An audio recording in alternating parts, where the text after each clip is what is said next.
Welcome to This Week in the PNFL. I'm your host, Mark Hill.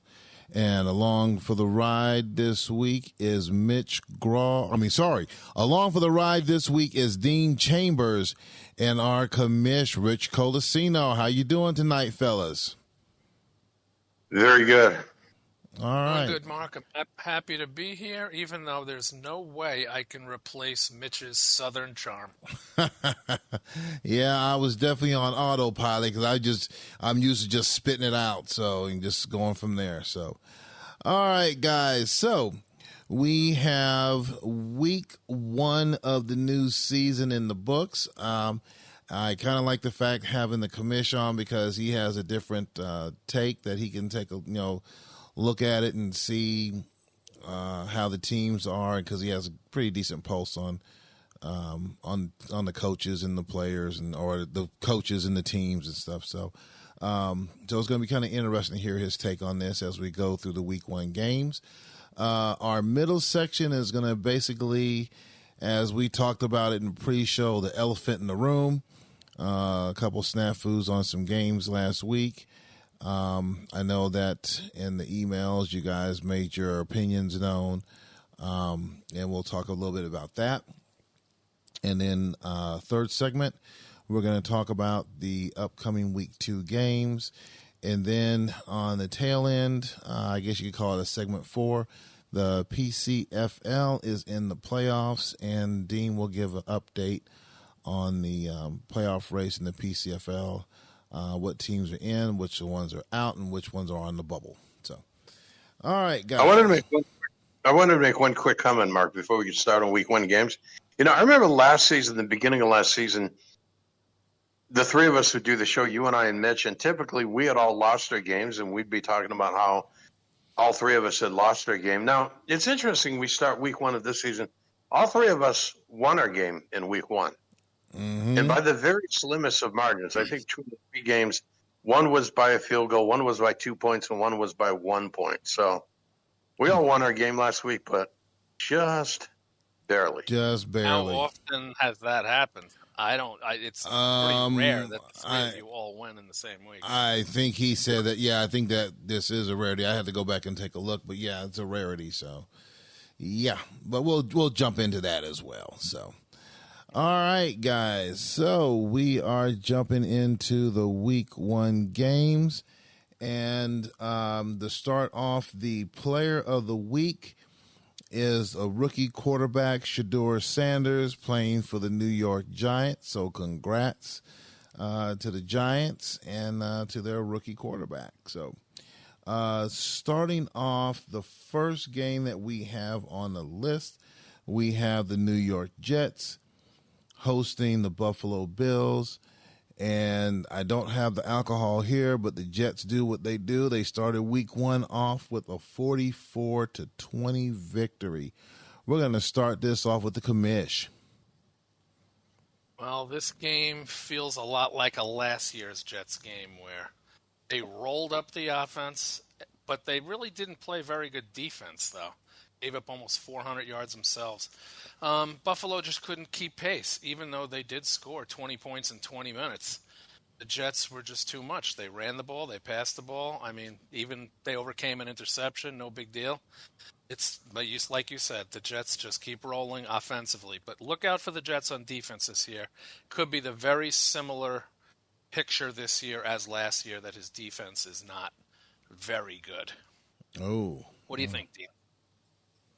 Yeah, if I remember, I came in with this game had just been started. I came in a few minutes late in Discord, but the Jets had a pretty big lead over Buffalo, and I think Buffalo tried to stage somewhat of a comeback in the second half, but fell quite a bit short. And the Buffalo offense just wasn't quite clicking. It just wasn't, getting the job done. And you can see from the stats, 89 yards rushing, 299 yards passing. They did have almost 400 yards of offense, though. I mean, against the top team, that's pretty substantial. If you could roll up 383 against the Jets or the Cardinals or the Oilers, but they just couldn't stop the Jets. I mean, 558. I mean, that's a big number. Yeah, Steve's defense is usually better than that. I'm surprised he gave up that amount of yardage. And and that included 191 yards of rushing and 367 yards of passing. So that's just too much to give up. It's Rough tough start. to win like that. Yeah. Okay. Next game up that we have on the list, we have the Indianapolis Colts hosting the New England Patriots. I think that was the one we were going back and forth, and I think Mitch might have selected New England on this one, and I picked the Colts until New England showed something. And he said that New England was going to take a step up and make improvement this season. He said, well, having made that prediction, it made sense that he would pick New England to win this game. I agreed with him and said that New England was going to win, and as we can see, it didn't quite work out that way. As the Colts took this one 24-7. Since you've already started, go ahead and continue on there, Dean. Yeah, the Colts are just the stronger team of the two. They they played better offense and played better defense. New England I'm not sure what they were doing. The passing game was kind of weak, 15 of 28 by Jackson. No touchdowns, no interceptions. And, all New England scored was a single touchdown on a running play. Passing game wasn't where it needed to be, and the defense allowed 24 points, and just much stronger effort on the part of Indianapolis. All right. Who clearly the better team of the two. Yep. Rich, what do you got? Well, I think what's going on here, I mean, listen, week one game, anything can happen. I think what's happening is Tim has kind of separated himself from Mox. I think he's a notch ahead of Mox right now as a coach, and I think this game kind of is an example of that. I think Tim is a better coach. He was 500 last year? I mean, he has impressive games from time to time. I think he's improving as a coach, and I think that's what was on display here. I think Mox he's still trying to find his way, and hopefully he gets there. But I think Tim is perhaps on the ascension. Okay. All right. Next game up, we have our champions from last season, the Houston Oilers. Don't have the song to play. Sorry. Hosting the Denver Broncos. Very good game, very close game, but in the end, Houston took the victory by the score of 26-24. Rich. Well, I don't know how Mitch could be happy with this game. 226 yards of offense. Denver continues to be one of the best defensive teams in the league, if not the best defensive coach in the league.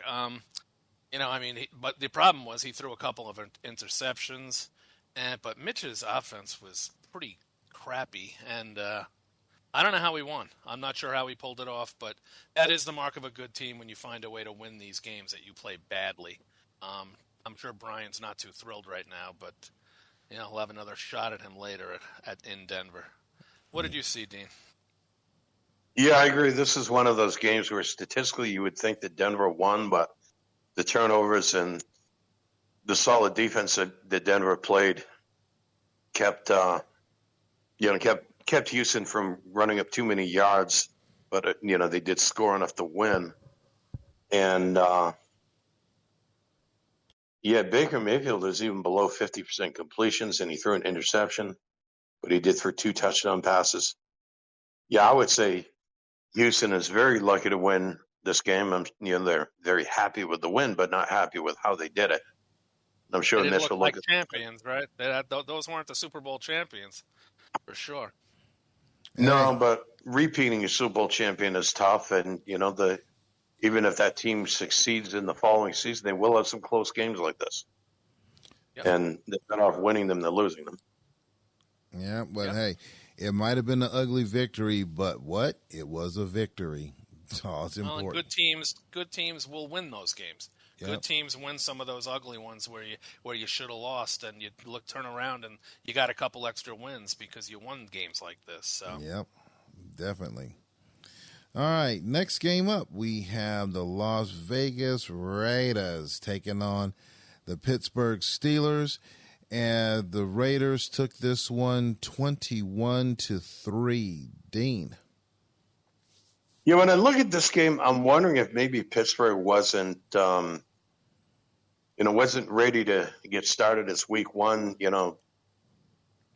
and for those of us that are not in the other league, the off season means taking time off from doing game planning week in and week out and come back to week one. And it looks like, it's almost like being in a bowling league where you miss a few weeks and you come back and bowl kind of poorly because you're kind of out of practice. I don't know if that's a factor here, and I think with Las Vegas, it's like the last couple of seasons, Las Vegas made the playoffs a couple of seasons ago by getting really hot in the second half of the season. Now, last year, Las Vegas was kind of in contention for a berth in the Sacco Bowl. So I think sometimes you don't know which Las Vegas team you're going to see, the one that's very competitive and tough on defense and scores enough on offense, or the Las Vegas team that doesn't do so well, especially by underperforming on offense.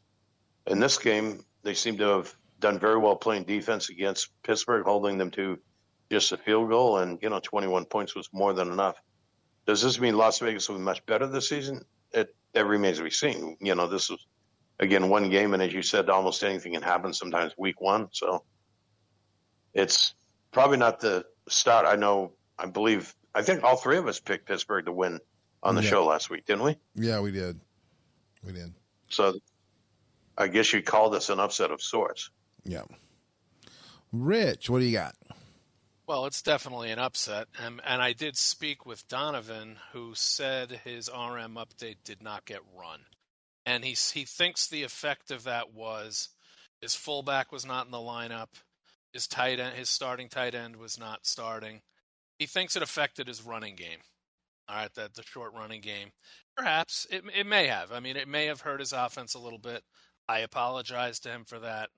And I tell all teams again right now, I mean, check your rosters on Friday morning, if possible, Thursday night, Friday morning. And if it hasn't been run, send it again. Because like I told him, I run those things 10 times during the week. And it happens where, someone sends one at a weird time and it doesn't get run. And maybe that's what happened with Pittsburgh. So I personally, I had a bad week one myself. But what Pittsburgh doesn't say is 390 yards of offense against. I mean, by Vegas. I mean, his defense was not good. Vegas 3 touchdown passes, over 300 yards passing. That's not normally a Vegas game. So Pittsburgh, I just think, was caught off guard by whatever Vegas did. It's one game. It's week one. You move on. Right. Yeah, I'll just add something to what you just said, Rich. This thing with roster moves, I mean, when Charlie sends out the files usually on like Saturday night or Sunday, over that weekend I'll look and see if I need roster moves, and I usually send them in quickly. I mean, that's 5 days before Friday. So, if we're getting into a situation where someone's submitting a roster move on Friday and then something happens that mistakenly doesn't get run or whatever, why wait till Friday? Send it in Sunday or Monday. Let me answer for Donovan. That wasn't the situation with Donovan. Donovan actually it was the opposite. He sent it when I was doing the practice squads, and he was trying to help me out by adjusting his roster, putting his players in the practice squad. He adjusted his roster. Everything was supposed to be set. The problem was when I ran his update, it failed. So I just moved his practice squad players manually. And it didn't occur to me that he was sending in his week one roster because the season wasn't ready for another week. So that was the mix up there. But I would ask all coaches, though, listen, you send it and I send out new files, check it. You gotta check your teams for these moves to be made, because I definitely can forget and and also sometimes they don't take. There's been situations where I say I ran it and it didn't take, perhaps. So check your rosters late in the week and send it again. Send it with your PPP. That's fine. I mean, if you want to send it Monday, Dean, you always send early. If you want to send it again on Friday, send it again with your PPP. That's fine. I'll run it a second time. So, I don't know that was the – listen, I honestly don't believe the 21-3 loss was because of that, though. But. Right. And Donovan's not complaining about it. Donovan's fine. He's cool about it. All right. Yeah, I try to send them early in the week, and then when you send out files after that, I'll usually download that file and just unzip it and check and see if the move went through. Occasionally it doesn't. I'll just send in the roster move again.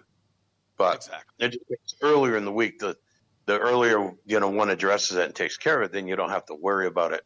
Whether it goes through on Friday afternoon or something. Right. But, and by the way, years and years ago, the original commissioner, he used to have a deadline of Wednesday night. He wanted all roster moves done by Wednesday night. And so everyone followed that. But the problem is, I could do that, but then what happens on a Friday when, Mark, you send me your PPP and say, Rich, I forgot on Wednesday, can you run my own? Teams are going to be sending these things Thursday, Friday anyway. So there's no point in a deadline for it. You just gotta check my work. That's all. Open the game when you get a chance. Check your roster and confirm that it was done. Okay. All right. Next up, we have the Seattle Seahawks hosting Jacksonville, and Seattle. It's a baby step as Seattle took this one 31-28. Rich. What can I say? This was the best game of the week, right? This was the most fun game of the week. It went back and forth, especially late. Mark, you had 3 interceptions? I mean, you picked off 3 passes.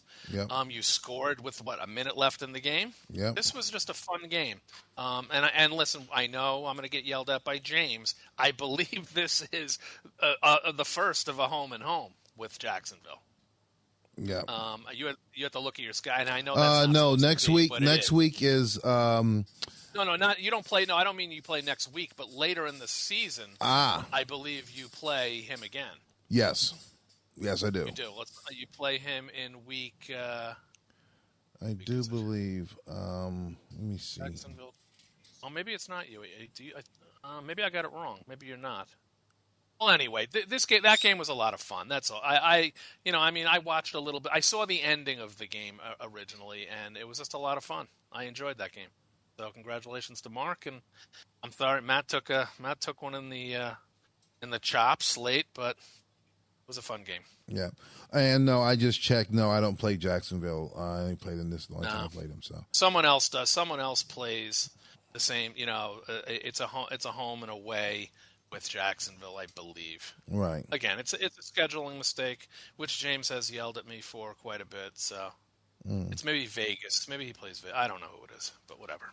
Okay. Dean, what do you got?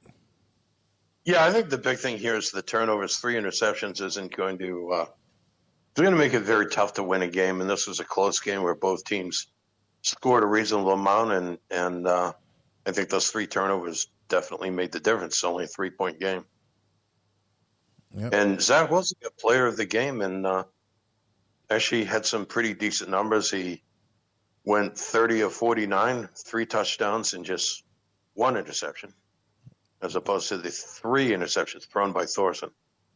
So good start to. I'm sure it's a close game, but you'd definitely rather be on the winning end of this and be 1-0 instead of 0-1 after the first week. Yeah, definitely. All right, next one, we have the Washington Redskins taking on the Philadelphia Eagles, and Washington took this one 33-18. Dean. Yeah, this is one of the few games that I predicted correctly. I figured Jerry would start off the season with his usual solid game plan, and played. He always aims to hold the other team under 20 points and score more than that himself, and that's exactly what they did, winning 33-18 with pretty solid game plan with over 100 yards of rushing and over 250 yards of passing. So pretty balanced, solid effort, and very, Washington wins games like this quite often, and this was one of them. Good, and good start for them. For Philadelphia, with the situation with Dan coming back as coach and James functioning as a general manager, it's I guess that's his welcome back to the PNFL game. All right, Rich. Yeah, I think listen, Jerry's going to do what Jerry usually does, which is play solid. Week in and week out, Jerry is as consistent as anybody. All right, he's the same every week.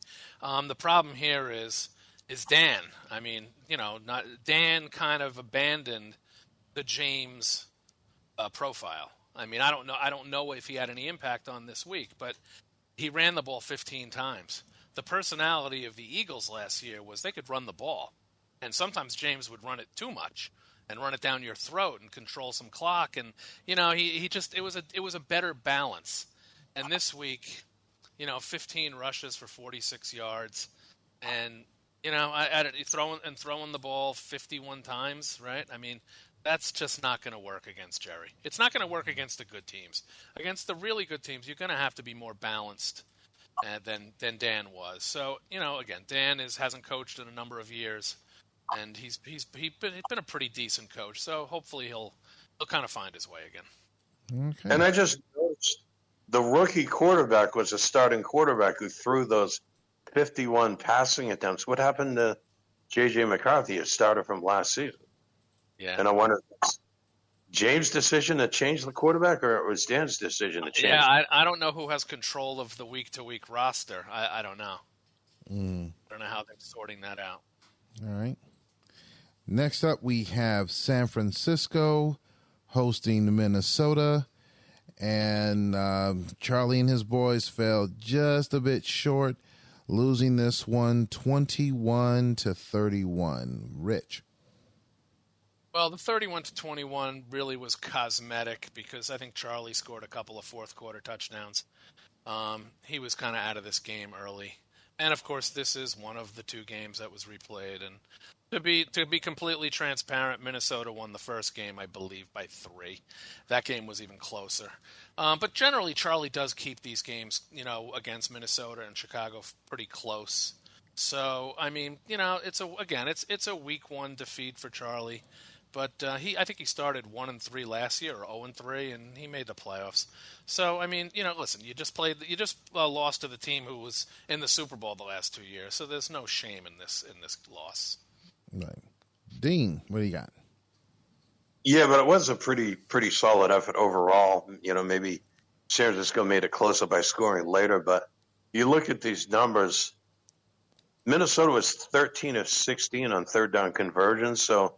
The fact that they had 16 third down conversions they attempted, I'm guessing this was more of a kind of running and short pass oriented offense, but it was done successfully, and the third downs are converted, and that led to scoring 31 points against what is generally a pretty good San Francisco defense.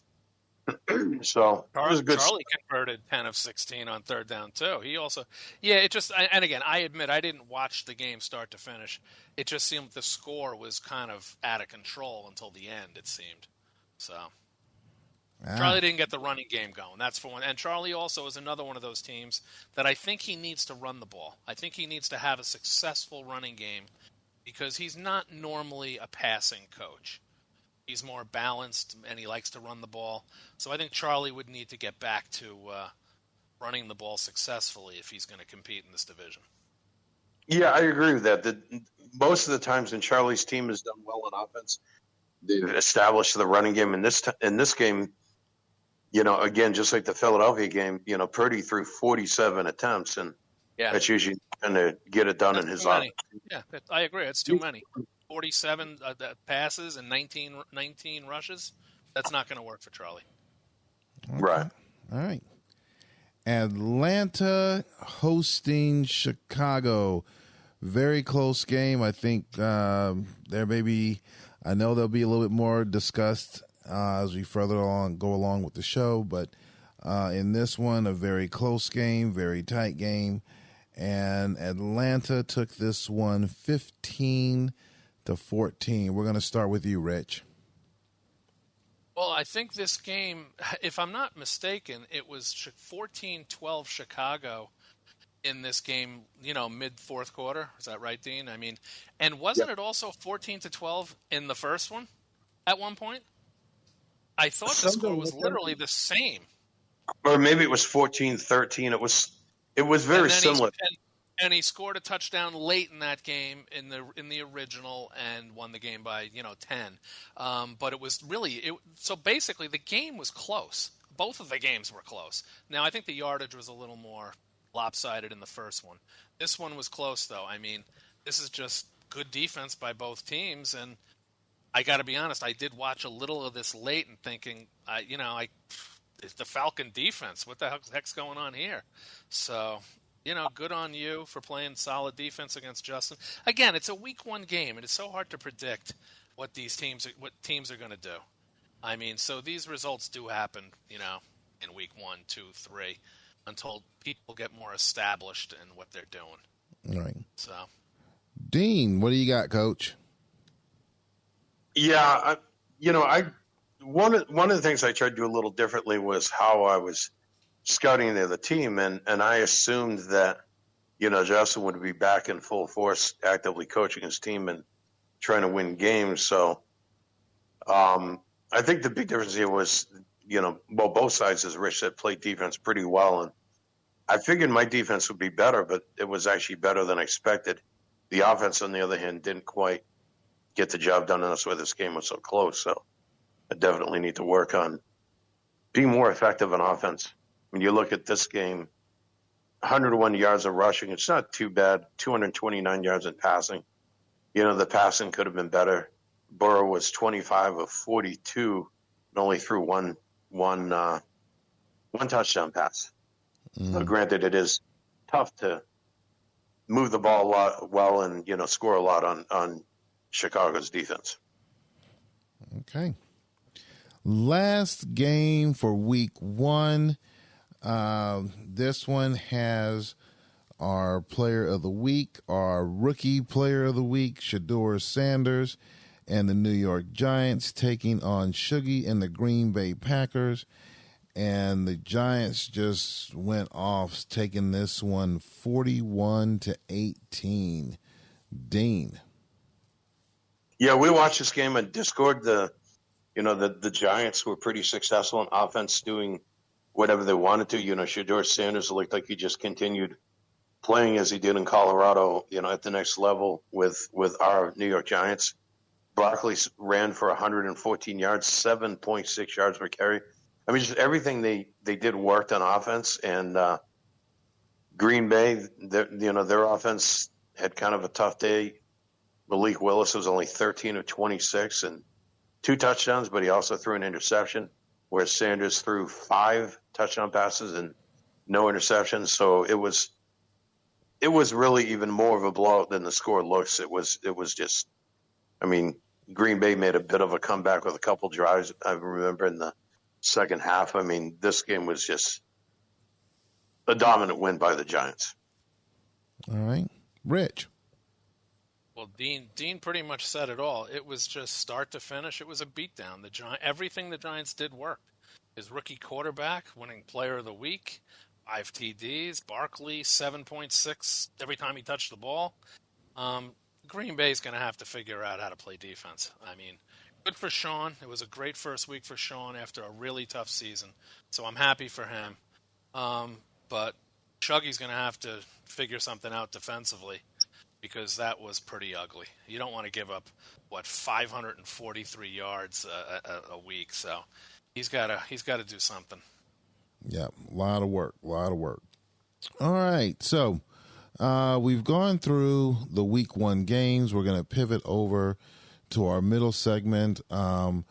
As we mentioned, or as Rich mentioned earlier in the first segment, that there were a couple games that he had to rerun. There were some issues. You had the one issue with the roster move, but the main topic that we had this week was some chatter related to Rich, one of the coaches, and we're going to take this time, which I really like about this podcast forum, is that emails can do one thing to get the word out, but I think here kind of gives us an open area for this to discuss it a little bit further, and I will let the commish go ahead and get everything out and, give us the updates and as far as what was going on, and as much as you want to tell us and share with the league. So I will let you take it from here, Kamish. I appreciate that, Mark. First off, I'm not looking to inflame this situation with anyone. All right, I do prefer peace and tranquility in this league. All I'm going to say is there were a couple of comments that sort of tripped a wire with me when it is suggested that this league might not be run fairly or that I have a bias against anyone, because it's just not true. Now, could I have been less vitriolic about it? Perhaps. But it bothered me because I put a lot of time into this with Charlie, and we always talk about how to keep it honest, what's the right thing to do for all the coaches involved. It's not easy keeping 18 guys happy at the same time. And let me tell you, Charlie himself frequently puts his team second if it means putting the league first. And nobody knows that. I mean, but Charlie really does, bend over backward. But at the same time, I never want anyone to feel disenchanted with decisions I make, because I know many of you put in a lot of time into this game, and it's an escape for all of us. So if I was a coach on the wrong end of what happened, I'd be pissed too. I get it. So I have no issue with passionate, highly competitive coach being annoyed. Had I felt that annoyance was contained to this situation alone, I think we'd be in a different place. But I really think, given the circumstances, it was the proper call. I tried to look at this from both coaches' reactions if the game played out differently. If Atlanta wins the game and I forget the plays, his diminished plays in those categories could be directly responsible for higher impact in the passing game. Perhaps those 3 medium lefts were a perfect match against Chicago's defense, and he carves them up. Then clearly we would have a very unhappy coach in Chicago, and Right. rightly so. Now, before you continue, on, just to let those that didn't know, in case they've been hidden under a rock, where this stemmed from was there were plays at the beginning of the season that that Charlie gives us, and we had to put all new plays in offense, defense, special teams. And then on top of that, the coaches have plays that they submit. And from what you were saying is that the plays that was submitted was not unzipped and put into the game, into the files before you started the game, correct? Yeah, okay, let me give you the little bit. I play the games with 2 computers. All right, so on my main computer, everything's perfectly updated and everything's fine. On computer number 2, the custom plays were not up to date. So anything Dean sent or Charlie sent or any other coach sent would have shown up missing on computer number 2. And that's what happened. And unfortunately, those games were being played on computer number 2. And I didn't realize this until I came back to the Discord room and all you guys told me. So so basically I had to make a decision. Do I let it stand, or do I replay the games? And I decided to replay the games. And and again, I did the math on this in my head, about what's fair and not fair when it's my mistake. Again, if Chicago wins the game and I forgot all the Atlanta plays, 2 in medium left, 2 in medium middle, that could have a significant impact on his offense. I assumed he worked hard on those plays in preparation for week 1, right? And that game was close right to the end. And that's how it played out. So is that fair to Dean? I didn't think it was fair to Dean. Just like it wouldn't have been fair to Justin if the reverse had happened. So I just felt the game should be replayed as it was intended by both coaches. This is what you all expect, right? You send in a plan, a profile, the customs, you expect them to be used. The original game in question was not played as intended. It should never have been released. I wish I had seen the problem earlier. Now, could I have emailed Justin immediately on this situation? Of course I could have. But I had the games to replay.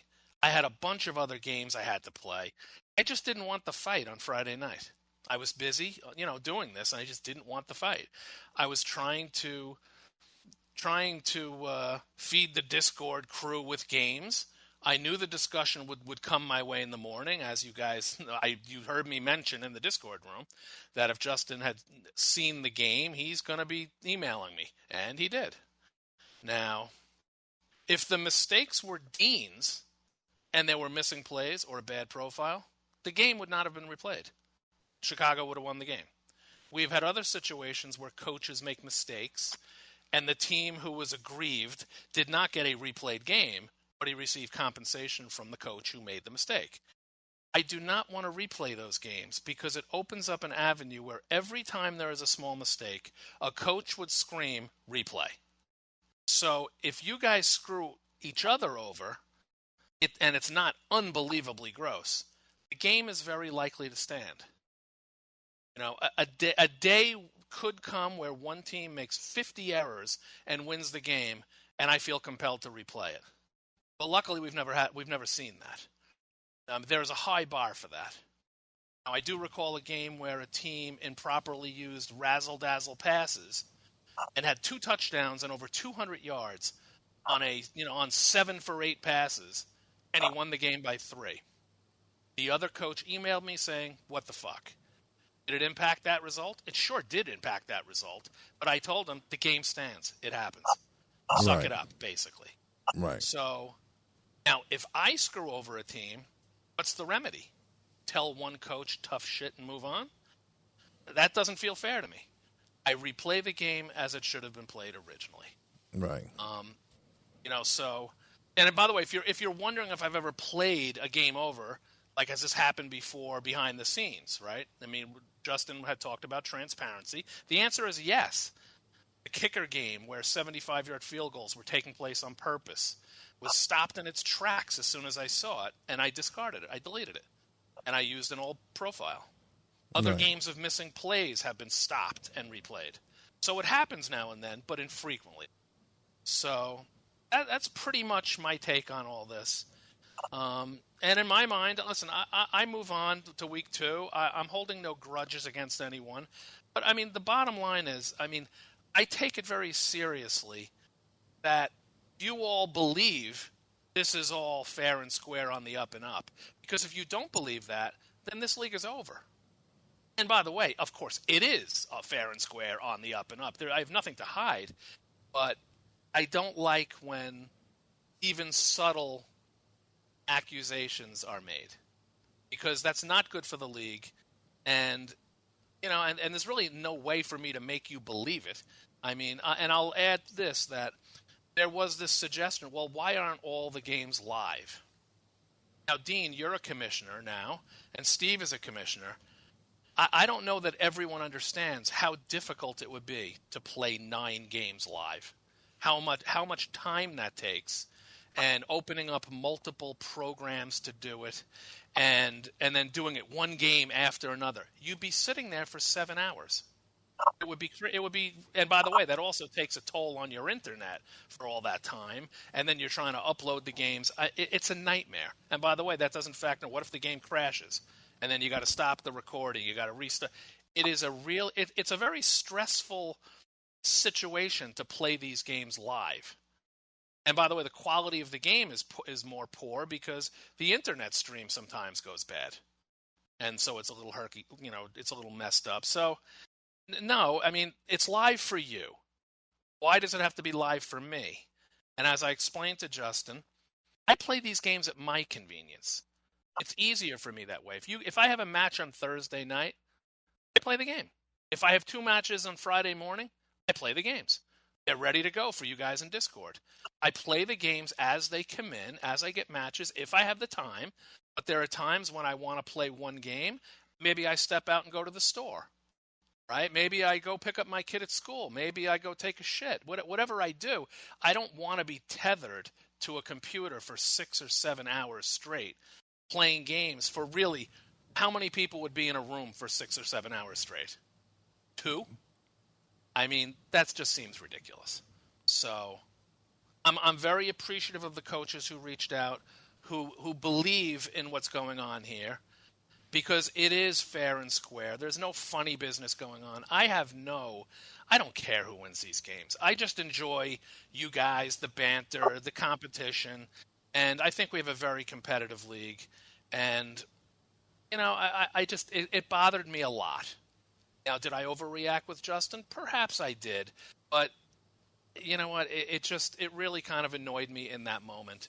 And again, if other coaches feel that way, I would happily step down. But everyone seems to be pretty happy with how things are going, so we'll just move on to week 2. Okay. And any questions from the press? I have no questions on my end. I just wanted to get it out there to air it out, and someone, I mean, they may think, well, how come I didn't think about bringing Justin on to the show? And I kind of figured that the two of you guys worked it out in the back, and it makes no sense to just try to air it out. And I figure you would have enough to say, hey,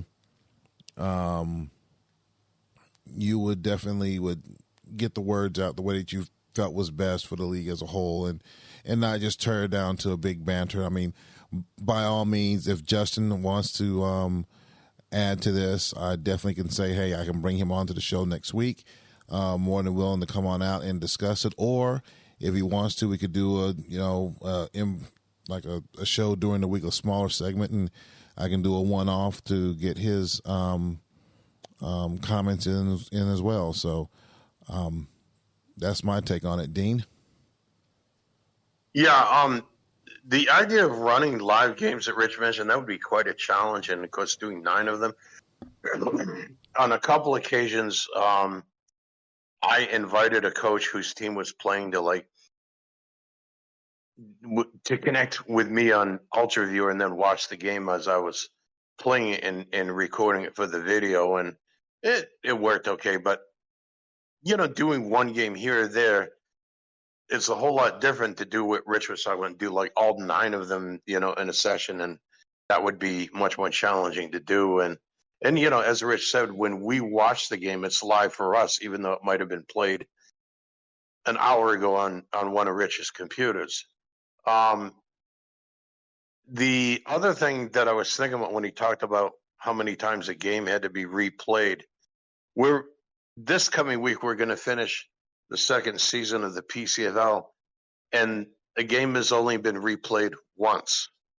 And the reason for that once, and that was an instance where I had that coach connect to me on Ultra Viewer as a new coach who his PPPs weren't exactly up to order. What happened is we got through the first half and the game played, and then it crashed when it started the second half. It crashed. And it was issues with his PPP. I tried a few things to fix it. It kept on crashing. At that point, I had to delete the game files and replay that game and use CPU PPPs for his team, since his PPP wasn't viable. It kept, no matter what I did, it would crash when it started the second half. So that was the only thing that could be done, was just to replay that game. That's the only time we've had to do that in the PCFL.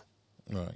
Otherwise, and those things happen when you play live games, which is why I kind of hate the live. I learned to hate them. I got to be honest. In the beginning, when we started all this YouTube stuff, if you're Dean, you were here. Mark, you probably weren't, but we had what was known as the game of the week, right? And it started off as one game, and then a couple weeks later, it was 2 games, then 3 games, right? It just kind of grew. And even in those 1 or 2 games per week, it's a real pain in the ass to play the game live if you're on my end. You have to open up the OB Studio, and then you got to open up Wondershare, and you got to try to fit all these things on your screen, including the game, and it's a pain. And by the way, I don't get to enjoy any of it because I'm doing all this, and the whole time I'd be worried about. I'd see on the bottom of the screen the internet stream, like it would go from green to red on OB Studio. Like the internet is kind of not working right. And by the way, Dean, maybe you remember, how many times did I ever have to say, like, guys, I got to shut this down and reboot. I got to reboot and we'll start up again, or whatever, after the next game or something. It's a pain in the ass. I mean, and the moment I went to pre-recorded games, my life became wonderful. It really did. It just says, I play the games at my convenience. I put them on YouTube or, hold them for Discord or whatever. And they're live for you. I want you to take a little bit of a leap. That I don't have a dog in this fight. I don't care who wins these games. I'm not out to get Justin. I'm not out to get Mitch or Jerry or Sean. I don't care who wins the games. You guys send in your stuff. I play them, and that's that. And so for you, they are live. So just enjoy them that way, and trust that it is being done fairly. Because what do I have to gain by this? I mean, my name's not on any of this. These aren't my teams. What do I want? Justin to win or lose, or do I want Thomas to win or lose, or did I pick Mitch to win a champion? Am I in my brain? Is that what I'm doing? The last 3 years, we have 3 different champions, right? Is that what I want? I mean, come on, it's silly. We have a bunch of good coaches. We have competitive games. This is just the way it's playing out, right. And so again. It really ticked me off in the moment. It just did. Because otherwise I'm wasting my time for 25 years. We're all wasting our time. And how awful would that be if we're all just wasting our time? Right. So. All right. Anyway, we're going to jump over to our third segment. We are going to go into the week 2 games. From looking at Rich's sporting books, I see that we have 2 pick'em games, 1 game that's over a 10-point spread, and everything else. I think the lowest one I see is a 3.5-point spread. So let's go ahead and jump right into this. We're just a little shade behind time, but I wanted to get all that information out, so we're going to try to run through these as quickly as we can. First game on the list, we have the Denver Broncos hosting the Buffalo Bills with a 6.5-point spread. We're going to start this one off with Rich. Broncos at home, best defense. They'll cover. They'll win the game by a touchdown or more. All right. Dean. Yeah, Denver played tough against Houston last week and plays good defense. And, the Bills struggled against the Jets last week, and they're on the road this time. And until the Bills show us more than what they showed us last week, I'm going Denver on this one too. All right. I'll be even quicker than that. Broncos. Next game up, we have the New York Jets hosting the Indianapolis Colts. They are giving the Jets 13.5. Dean. Yeah, this game, I'm going to pick the Jets to win, but I wouldn't be surprised to see that Indianapolis makes this a tough game. Maybe it may all come down to whether or not the Jets play defense the way they have in the past or play defense like they did some of the weeks last season. But I would say even if it's close, it'll probably be a Jets win. All right. Rich. Yeah, I think Dean's got it. I think the Jets will win the game by 7, 6. It'll be 37-31, 37. Whatever.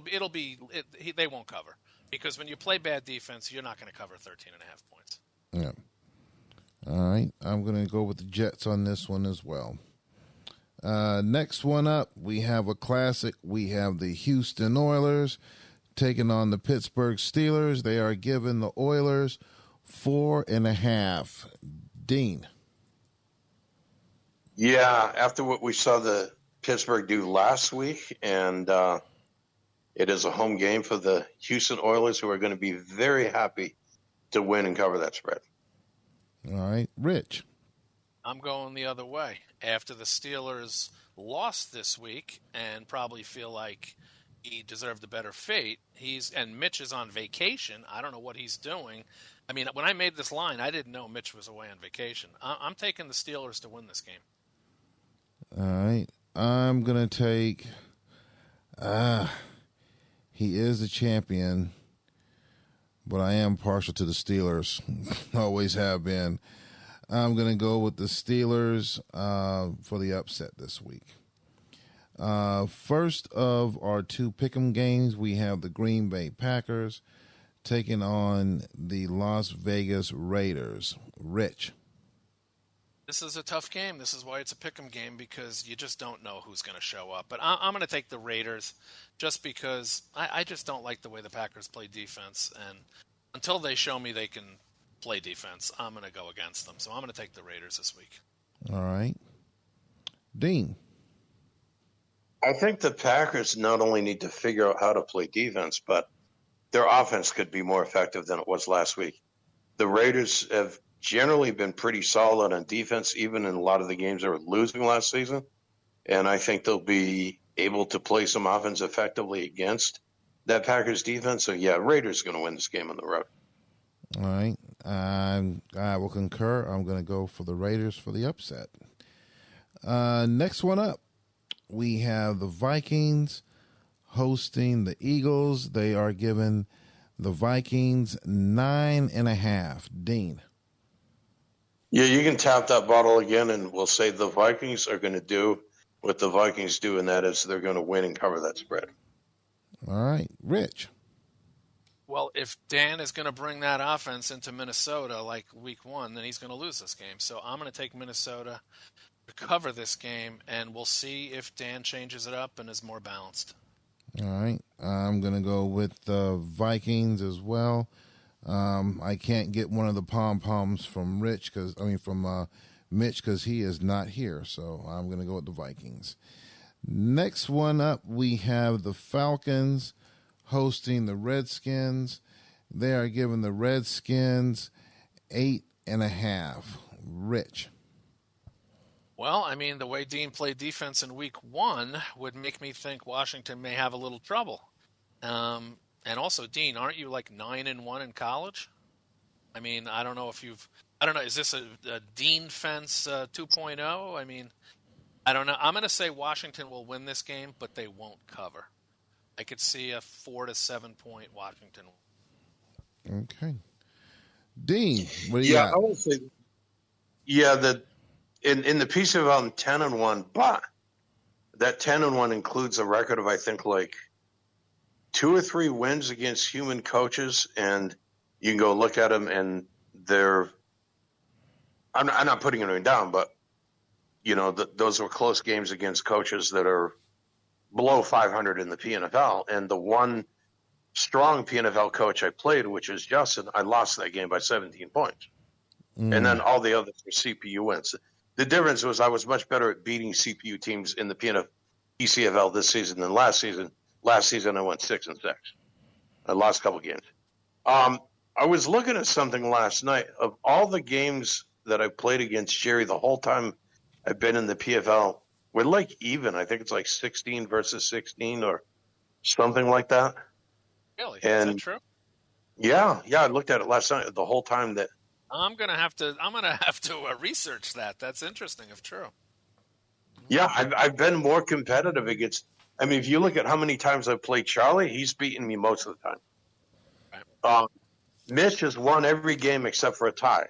So I have really bad records against some coaches. I've actually been competitive with playing Jerry, and I will be striving to pull it off this weekend. So we'll see. Okay. Coming down to our final 3 games, we have Jacksonville hoping to rebound, going against the Giants. They're giving the Giants 3.5. Dean. I think Jacksonville will be stronger this week than last week, but I'm not sure they can outdo the Giants. I think the Giants might be pretty close to that spread. I think the Giants will win by 3 or 4 points. All right. Rich. I'm going to ride Shador Sanders and Sean's new juggernaut offense until it stops. I'm going to take the Giants and to beat Jacksonville handily. Okay. I'm going to take the Giants on this one as well and see what we got going on here, see what's going to happen this week. final two games, we have the Chicago Cardinals taking on the San Francisco 49ers, and they are giving Chicago 7.5. Rich. Well, There's some report before you pick this game. There's some news I should report. If you've seen it on the forum this afternoon, Chicago has announced that they have an interim head coach that is being appointed. I guess it's kind of like the Dan in Philadelphia situation. The PCFL Oregon coach named Mitchell was announced by Justin's posting, announced as the interim head coach of the Chicago Cardinals. Okay. I'm going to the board right now to look at this. Mitchell Luttrell. Okay, so he was the Oregon Ducks coach. All right. All right. Well. What is this? Oh, he's got an email address close to the Jets. Okay. All right. Well, then that makes. I don't know anything about this new coach. I have no idea, but I'm assume Justin will give him his stuff to where I don't know. I have no idea. I'm gonna take the Cardinals to win by 8. I don't know. They'll cover the game barely. It'll be a reasonably close game. Charlie doesn't get blown out by these teams anymore. I mean, in past seasons, 3, 4, 5, 6 seasons ago, when Charlie had a really bad run and not making the playoffs, he wasn't even competitive against these teams. Charlie's been better the last couple of years, so Charlie will keep it close. But I'll take the Cardinals. Okay. Dean. I'm going to so fast, my friend, as Lee Corso would say. I'm picking the upset here. 49ers going to win on the road. All right. I'm going to. Do you have any information about that coach, by the way, that I don't know? Well, he's getting better in the PCFL, and he had a very solid win against the team he played this past week, but he struggled a bit earlier in the season. So I have no idea whether Justin has put him 100% control and said, use your own stuff, or he's using variations of Justin's stuff. I don't know. I think it would just be an opportunity for Charlie to pull off an upset. All right. I'm gonna take, with this information, I'm gonna take the 49ers on this one for the upset. So, and the last game for week 2 is also our pick'em. We have the New England Patriots hosting the Seattle Seahawks. Dean. Yeah, this is the wrong matchup and the wrong time for the Patriots to be playing the Seahawks. I think the Seahawks are going to play well on the road in this game and give Marks a little bit more to think about regarding what he's doing. And I see maybe close, but Seattle will win this game. All right, Rich. I have, this is classic pick'em, right? You played well last week, offensively. Patriots played. I'm just going to take the Patriots at home. 3-point game, late score. Patriots rebound after a bad week 1. All right. So we've gone through these games. We are just a shade over. So we're going to run through our last segment as we're going to go with Dean to give us a quick rundown of what's going on in the PCFL. Yeah, it's pretty much the same as last week. We have one more week of the regular season, week 12 this coming week, and there's probably 5 or 6 teams that are kind of on the bubble to compete for those last 4 playoff spots. There's 4 teams, and that would be UCLA, Texas, Ohio State, and Tennessee that are definitely in the postseason tournament. So it's kind of a scramble to see who wins or loses, and probably come down to tiebreakers and head-to-head and other factors in the process and who wins those last 4 spots. So we'll play week 12 this coming weekend, and then we'll go into playoffs for our second season, which will be followed by recruiting for the third season, recruiting of new players that, come into the league as freshmen. That's kind of where we stand. And, of course, if anyone who isn't currently coaching a team in the PCFL is interested in doing that or interested in thinking about signing on at the end of the season for the third season, anyone who isn't in the league is welcome to do that. And regardless of whether they are currently coaching a team in the PNFL or someone who's not coaching a team, So anyone who hears this and knows how to play this game, is interested, is welcome to join us. All righty. All right, guys. So we are wrapping up the show for week 2. We're going to go around the table one last time. Before we do that, I'd like to thank the commish for taking time out of his day to come on to the show and fill in for Mitch this week. And thank you for explaining a little bit more on that middle segment. So any final words before we call it a day? Been a pleasure, Mark. I always enjoy coming on your highly rated program, and let's have a good week 2. Let's have a clean week 2, right? There you which go. starts with me. I got to do better in week 2. I will do my best. All right, Dean. Any final words before you wrap this up? Yeah, I'll just say good luck to everyone in their games this weekend, and otherwise, there's only one thing left to do, and that's let's get it.